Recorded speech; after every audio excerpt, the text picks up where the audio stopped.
হঠাৎ নেমে এলো শোকের কালো ছায়া। অকালে চলে গেলেন বাংলা সিনেমার অতীব জনপ্রিয় খলনায়ক অভিনেতা মুকুল দেব।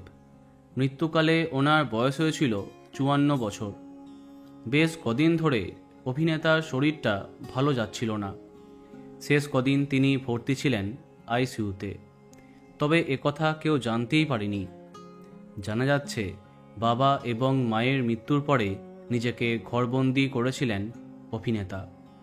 মানসিকভাবে অনেকটা ভেঙে পড়েছিলেন। অবশেষে আজ হঠাৎই প্রয়াত হলেন অভিনেতা মুকুল দেব। 1970-এ জন্ম হয় তার দাদা রাহুল দেবও জনপ্রিয় অভিনেতা। 1996-তে দস্তক ছবির মাধ্যমে হিন্দি ছবিতে ডেবিউ করেন তিনি। তারপরে সন অফ সর্দার, ইয়ামলা পাগলা দিওয়ানা, আর রাজকুমার, জয় হো প্রভৃতি জনপ্রিয় হিন্দি ছবিতে তিনি কাজ করেছেন।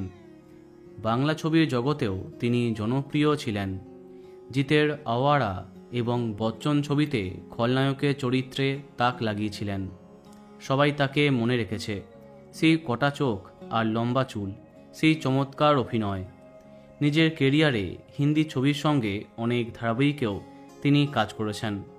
আজ হঠাৎই তার মারা যাবার খবর সামনে আসতেই শোকস্তব্ধ হয়ে পড়ে অসংখ্য দর্শক।